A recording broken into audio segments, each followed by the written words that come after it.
सन 1528 से 2024 तक की राम मंदिर की कहानी। आइए जानते हैं। कुछ ऐसे बना राम मंदिर। अयोध्या नगरी कितनी पुरानी है, क्या आपको इसका अंदाजा है? भारतीय वेदों और शास्त्रों में भी अयोध्या का जिक्र मिलता है। अथर्ववेद में इस नगरी का साक्ष्य मिलता है। हमारी मान्यताओं में अयोध्या नगरी हमेशा से ही श्री राम की जन्मभूमि रही है। अयोध्या का धार्मिक इतिहास तो हमने रामायण में पढ़ा है, लेकिन इसके इतिहास का एक पन्ना विवादित भी है। हम बात कर रहे हैं बाबरी मस्जिद और इससे जुड़ी घटनाओं की। इस वक्त पूरा भारत श्री राम की मूर्ति की प्राण प्रतिष्ठा को लेकर खुशियों में सराबोर है। ऐसे में क्यों ना इतिहास के गलियारों में एक बार घूम लिया जाए। आज हम उन तारीखों की बात करते हैं जिन्होंने मौजूदा समय में राम मंदिर का स्वरूप निर्धारित करने में मदद की है। अधिकतर लोगों को लगता है कि यह विवाद 70 सालों से चला आ रहा है, लेकिन इसकी नींव असल में 16वीं सदी में ही रख दी गई थी। हालांकि उससे पहले भी अयोध्या नगरी में राम मंदिर और मस्जिद के विवाद रहे हैं, लेकिन आधुनिक इतिहास को हम साल 1528 से ही देख सकते हैं। अयोध्या का विवाद बाबरी मस्जिद से घिरा हुआ है। इसकी शुरुआत हुई साल 1528 में, जब बाबर के सेनापति मीर वाकी ने अयोध्या में बाबरी मस्जिद बनवाया। इस मस्जिद को मुगल काल की एक महत्वपूर्ण मस्जिद माना जाता था। वैसे बाबरी मस्जिद का मॉडर्न दस्तावेजों में भी जिक्र है, जैसे साल 1932 में छपी किताब अयोध्या ए हिस्ट्री में बताया गया है कि मीर वाकी को बाबर ने ही हुक्म दिया था कि अयोध्या में राम जन्मभूमि है और वहाँ के मंदिर को तोड़कर मस्जिद का निर्माण करवाना होगा। बाबर के सिपाही द्वारा बनाई गई इस मस्जिद का नाम बाबरी रख दिया गया। हालांकि इसे लेकर अभी भी विवाद है कि बाबरी मस्जिद को मंदिर तोड़कर ही बनाया गया था, लेकिन कई किताबों में इसका जिक्र जरूर करती हैं कि मंदिर की सामग्री से ही मस्जिद का निर्माण शुरू किया गया था। उस वक्त क्या हुआ था, इसे लेकर कई दावे मिलते हैं। मस्जिद के बनने के 300 साल बाद इसे लेकर विवाद की पहली झलक दिखाई दी। अब जो इतिहास शुरू होने वाला था वह लंबी लड़ाई के साथ विध्वंस की कहानी कहने वाला था। 1853 से 1855 के बीच अयोध्या के मंदिरों को लेकर विवाद शुरू होने लगे। इंडियन हिस्ट्री कलेक्टिव की रिपोर्ट बताती है कि उस वक्त सुन्नी मुसलमानों के एक गुट ने हनुमानगढ़ी मंदिर पर हमला कर दिया था। उनका दावा था कि यह मंदिर मस्जिद को तोड़कर बनाया गया है। हालांकि इसका कोई भी साक्ष्य नहीं मिला। सर्वपल्ली गोपाल की किताब anatomy of A confrontation Ayodhya and the rise of communal politics in India में भी इसका जिक्र है। किताब में यह भी कहा गया है कि उस वक्त हनुमानगढ़ी मंदिर बैरागियों के अधीन था और उन्होंने आसानी से मुसलमानों के गुट को हटा दिया था। तत्कालीन नवाब वाजिद अली शाह के इसके बारे में शिकायत भी की गई। अयोध्या तब नवाबों के अधीन थी और इस मामले को सुलझाने के लिए कमेटी बनाई गई। उस कमेटी की जांच रिपोर्ट में सामने आया कि वहाँ कोई भी मस्जिद था ही नहीं। उस वक्त नवाब वाजिद अली शाह ने हनुमानगढ़ी मंदिर पर एक और हमला रोका था। एक रिपोर्ट कहती है कि साल 1858 में निहंग सिखों के एक दल ने बाबरी मस्जिद के अंदर घुसकर हवन पूजा किया था।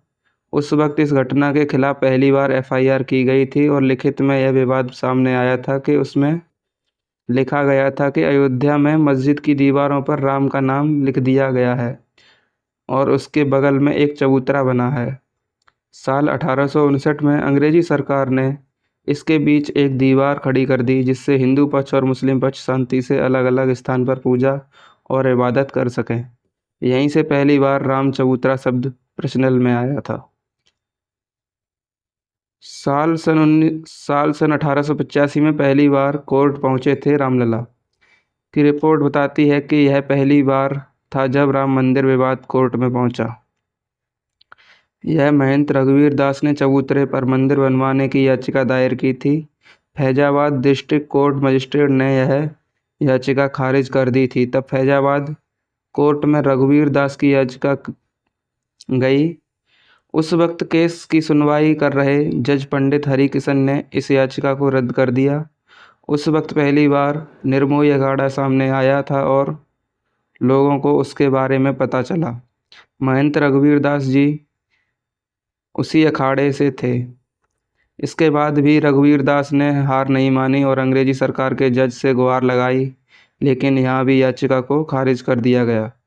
यह मामला यहीं दब गया और अगले 48 सालों तक ठंडे बस्ते में रहा और छूट फूट शांतिपूर्ण विरोध होते रहे। साल 1930 का दौर आया जब शुरू हुआ अयोध्या का नया अध्याय। सबसे पहले साल 1936 में मुसलमानों के दो समुदाय शिया और सुन्नी की लड़ाई हुई। दोनों ही बाबरी मस्जिद पर अपना हक जता रहे थे। इसकी बात दोनों समुदायों के वक्फ बोर्ड तक पहुंची और दोनों की लड़ाई 10 साल तक खिंच गई। इस लड़ाई में जज द्वारा ये फैसला आया, उसमें शिया समुदाय के दावों को खारिज कर दिया गया। साल 1947 के बाद से बदल गई अयोध्या की राजनीति। मॉडर्न समय में जब भी अयोध्या की बात होती है तो उसमें राजनीति शब्द जरूर सामने आता है। हालांकि इसकी शुरुआत बंटवारे के बाद ही हुई। पाकिस्तान का वजूद बना और अयोध्या में अब हिंदू महासभा का हस्तक्षेप सामने आया। कृष्णा झा और धीरेन्द्र के झा की किताब अयोध्या द डार्क नाइट सहित कई किताबों इस बारे में कहती हैं कि 1947 का अंत होते होते हिंदू महासभा द्वारा एक मीटिंग रखी गई थी जिसमें बाबरी मस्जिद पर कब्जे की बात कही गई थी। इसके बाद के चुनावों में पहली बार कांग्रेस पार्टी ने राम मंदिर को मुद्दा बनाया। कांग्रेस के इस मुद्दे के बाद कोई और पार्टी कहीं टिक नहीं पाई और फैजाबाद में भी कांग्रेस जीत गई। साल 1949 में बाबरी मस्जिद में मिली रामलला की मूर्ति। अब तक हालात काफ़ी ख़राब हो चुके थे। गाहें बगाहें खबरें आती रहीं कि हिंदू पक्ष ने बाबरी मस्जिद पर कब्जा कर लिया है, लेकिन तब तक ऐसा नहीं हुआ था। वहाँ के हालात को सुधारने के लिए कानूनी मदद ली गई, लेकिन साल 1949 की एक रात वहाँ राम मूर्ति मिलने का दावा किया गया। इस घटना के बाद हालात इतने गंभीर हो गए कि तत्कालीन प्रधानमंत्री जवाहरलाल नेहरू ने संज्ञान लिया। महज 6 दिनों के अंदर ही बाबरी मस्जिद पर ताला लगा दिया गया। उस वक्त हिंदू पक्ष ने दावा किया था कि रामलला की मूर्ति अपने आप वहां प्रकट हुई है, लेकिन इस दावे को खारिज कर दिया गया। साल 1950 में एक बार फिर से किया गया केस।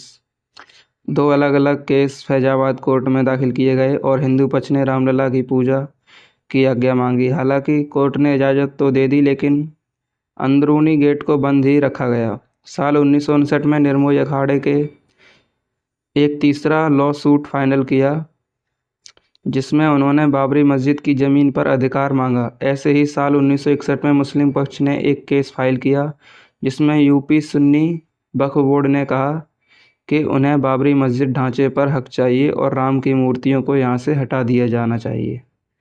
साल 1984 से एक बार फिर से गरमाया राम जन्मभूमि का विवाद। इस समय अयोध्या ने अपने सबसे बड़े राजनीतिक दौर देखा। यह वक्त था जब राम मंदिर आंदोलन की शुरुआत हुई थी। इसी समय बीजेपी के वरिष्ठ नेता लाल कृष्ण आडवाणी को इस आंदोलन का नेतृत्व करने के लिए चुना गया था। साल 1986 में राजीव गांधी सरकार के आदेश पर बाबरी मस्जिद के अंदर का गेट खोला गया।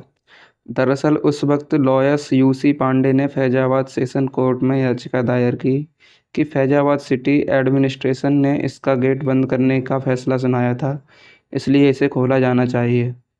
तब हिंदू पक्ष को यहाँ पूजा और दर्शन की अनुमति भी दे दी गई और बाबरी मस्जिद एक्शन कमेटी ने इसके खिलाफ प्रोटेस्ट भी किया।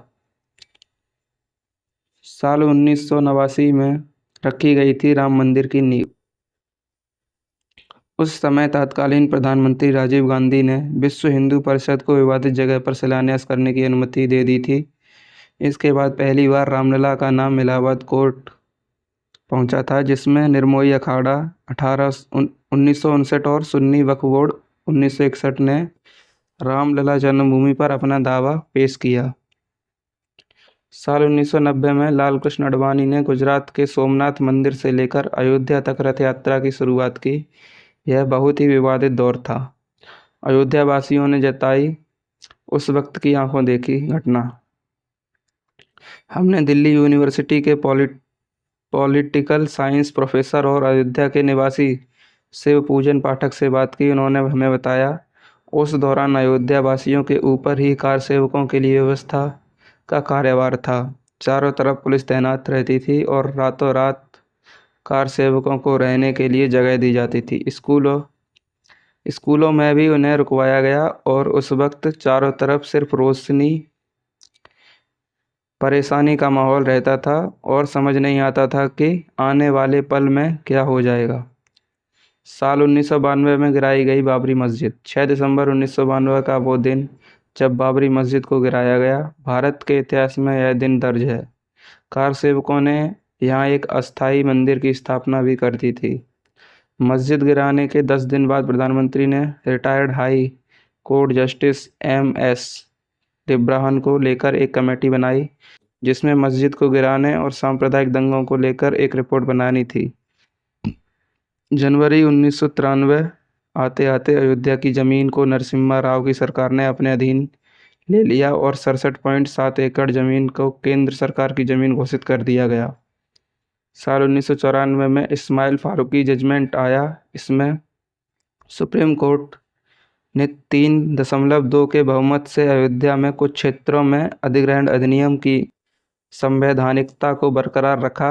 इस जजमेंट में यह भी कहा गया कि कोई भी धार्मिक जगह सरकारी हो सकती है। साल 2002 में बढ़ने लगी राम मंदिर की मांग। अप्रैल 2002 में अयोध्या टाइटल डिस्प्यूट शुरू हुआ और इलाहाबाद हाई कोर्ट की लखनऊ बेंच में हियरिंग शुरू हुई। अगस्त 2003 में ASI archaeological survey of India ने मस्जिद वाली जगह पर खुदाई शुरू की और यह दावा किया कि इसके नीचे 10वीं सदी के मंदिर के साक्ष्य मिले हैं। साल 2009 में अपने गठन के 17 सालों बाद लिब्राहम कमीशन के रिपोर्ट सबमिट की। हालांकि इस रिपोर्ट में क्या था वह सामने नहीं आया। 30 सितंबर 2010 अयोध्या मामले का ऐतिहासिक फैसला। अब तक अयोध्या की जमीन को हर पक्ष के लिए मांग रहा था, लेकिन इलाहाबाद हाई कोर्ट ने इस जमीन को 3 हिस्सों में बांट दिया। इसके तहत 1/3 हिस्सा निर्मोही अखाड़ा को, 1/3 हिस्सा सुन्नी वक्फ बोर्ड को और 1/3 हिस्सा रामलला विराजमान को दिया गया। इस फैसले ने पूरे देश में विवादों को जन्म दिया। इसके खिलाफ एक बार फिर से याचिका दायर हुई और साल 2011 में सुप्रीम कोर्ट ने इलाहाबाद हाई कोर्ट की रूलिंग को रोक दिया। सुप्रीम कोर्ट ने इस हियरिंग को लेकर कहा कि इलाहाबाद हाई कोर्ट का जजमेंट अजीब है, क्योंकि तीनों में से किसी भी पार्टी ने इसके लिए गुहार नहीं लगाई थी। साल 2017 आते आते चीफ जस्टिस खेहर ने तीनों पार्टियों को आउट ऑफ कोर्ट सेटलमेंट के बारे में कहा। इस पर एक बार फिर से बहस शुरू हुई। साल 2018 में सुप्रीम कोर्ट ने अपना फैसला दिया, लेकिन उसे जग जाहिर नहीं किया गया। उस वक्त सुप्रीम कोर्ट ने बड़ी बेंच के तहत उनके फैसले की जांच करने को मना कर दिया था। साल 2019 में आखिरकार आया ऐतिहासिक फैसला। चीफ जस्टिस गंगोई ने साल 2019 में 5 जजों की बेंच बनाई और पुराने 2018 वाले फैसले को खारिज कर दिया।